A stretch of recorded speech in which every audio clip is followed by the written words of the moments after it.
Greetings, Game Master Player here, and we're working on our next DM vlog.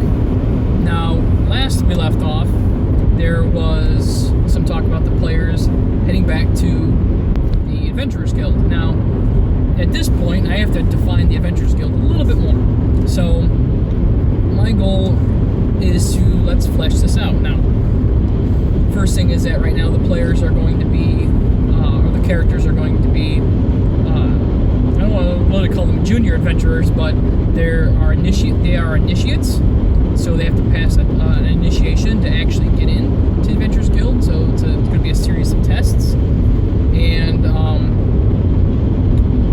going to have to where the guild has resources for things like crafting, so there's metalworking there, leatherworking, woodworking, the right tools that adventurers might need for different equipment, different gear. And then I started thinking about the economics of this entire process. And so the Adventurers Guild Hall is also a place of learning, an apprenticeship hall.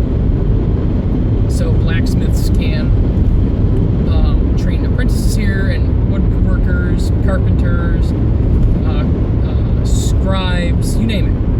This is a place for people to learn as well. So it's kind of like a college, but also at the same time, it's the home for the adventurers, or the Adventurers Guild.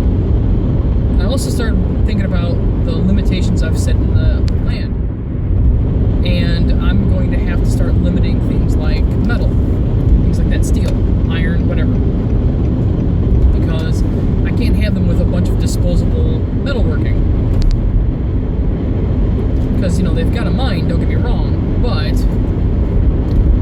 thinking about the resources for the people, things like that, like, I've got with trees and charcoal, and I'm using a bog for peat. I didn't think that much about the minerals, so it turns into that metals, like steel and things like that themselves are going to be pretty much more rare than previously thought, so, which means that there's going to be a lot of recycling. Well, not really recycling as much as reusing, repairing, things like that, reprocessing. So that's the conclusion I've come to. So it makes even more sense to have these resources all in the same place. So adventurers will bring back garbage, swords and such from goblins and orcs, because they have crude metalworking ability, and they could be reforged, repaired, there's scrap, whatever, so that adds a little bit to it. That's kind of a good idea. And also, it's one of those things that if any of the players require these resources for themselves to craft magic items or what have you, they have the ability to do it. So we've got two good things right there, and I can justify it now. And down the road, I can also get my all of my players the ability to learn a new trade, learn new skills, and have access to craftable materials and or the resources or personnel to assist them in any crafting endeavor or repair endeavor or whatever it might be. So, trying to open it up a few things. And I started to define the Adventurers Guild. What do they do? What's their purpose? And obviously their purpose is to defeat the dragon, so they can reconnect with the kingdom, and happiness will ensue. So, what else could they do? What else can they do? And I'm decided to put safe houses in every major town that are currently active, because there's no current active adventuring group. But I am also considering having multiple initiates, so NPCs, non-player characters, other potential people that could be adventurers. This way, in case player characters die off, if they die off, I can utilize, but there was this other one in group 2 that just, that can show up, or, find another way to incorporate them into the story, aka plot loophole. So, I started working on that, and then I started working a little bit harder on some of the more difficult aspects of the story. Is what's the background of this guild? What's the besides the purpose? What's the background? Who's involved? And then I know there's a wizard school or wizard tower that teaches spellcasters separately. I've already defined that with a conversation with the player character, with his wizard, so I have to include that. So he makes regular visits to the guild as being the resident, master wizard kind of a situation. So that kind of works. And then we've got a few other options about what's going on. People are being stupid driving now, of course. We've got some traffic issues, it looks like. And we shall see what it is.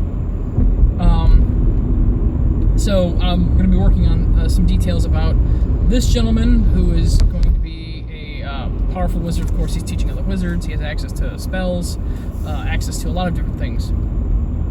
And but he's going to be also doing stuff within the guild itself. He's going to be a member.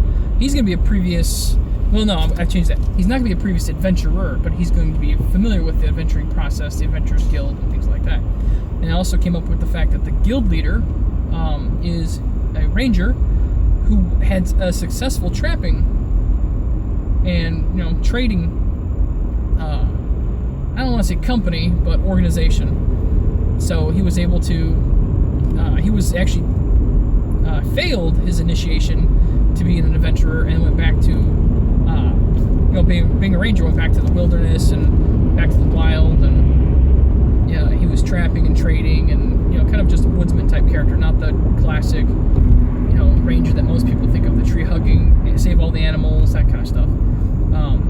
Obviously, animals require balance, and it's okay to hunt because of overpopulation and things like that.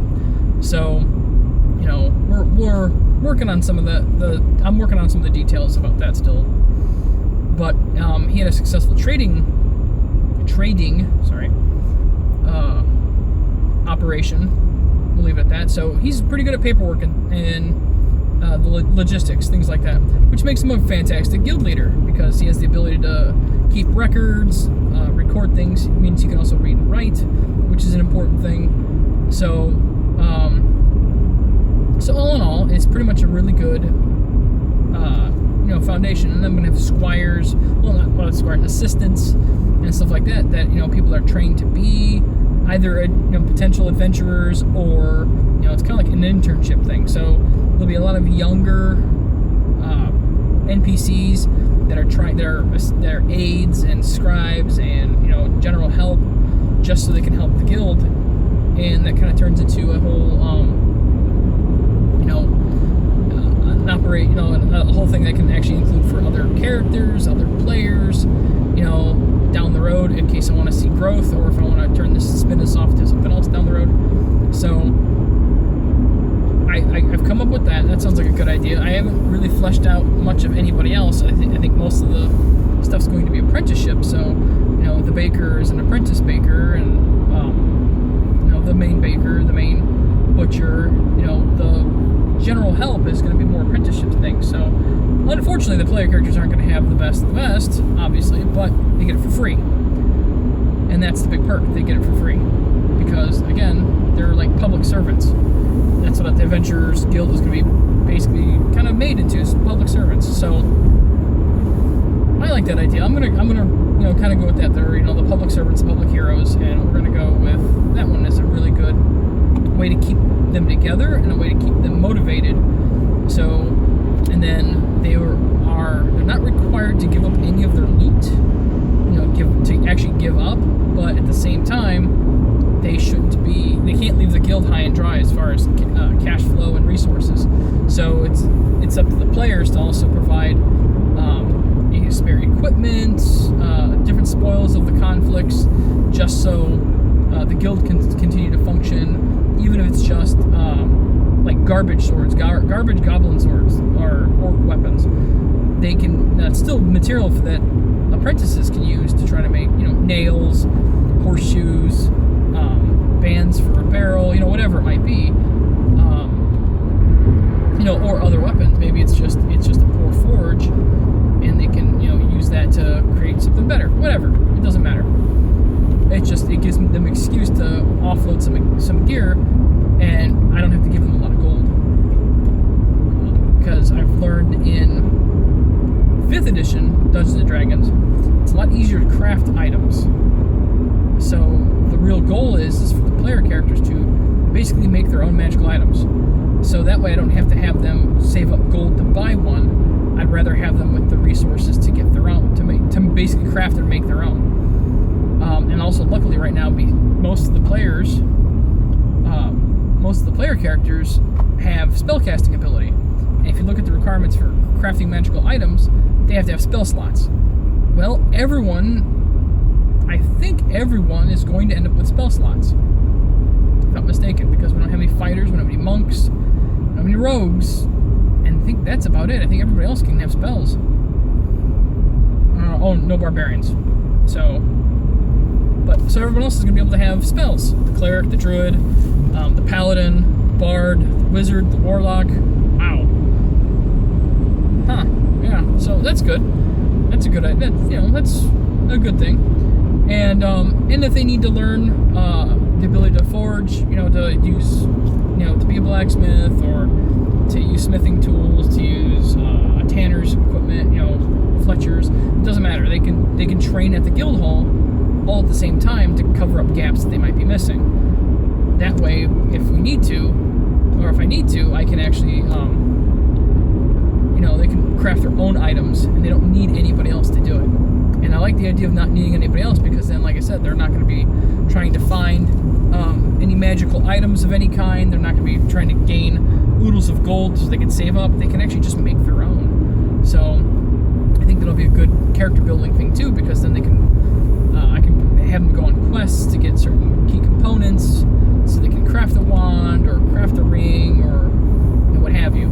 So, and that'll help too, because the main guild hall will have all of the equipment required to create these things. So, as far as the equipment, not the items themselves, not the materials themselves, that would have to be provided by the player characters through either spoils or anything like that. So, that's a good one. I like that one. I think I can go with that. And then what else? Okay, so I'm gonna have the players go back to the guild hall, and I have to have some significance for the driver. And I think I'm gonna make him one of the original. Descendants, or not one of the descendants, or a descendant of one of the original adventurers that founded the guild. And that's gonna play a big part down the road as far as what goes on in the story as well. I think, yeah.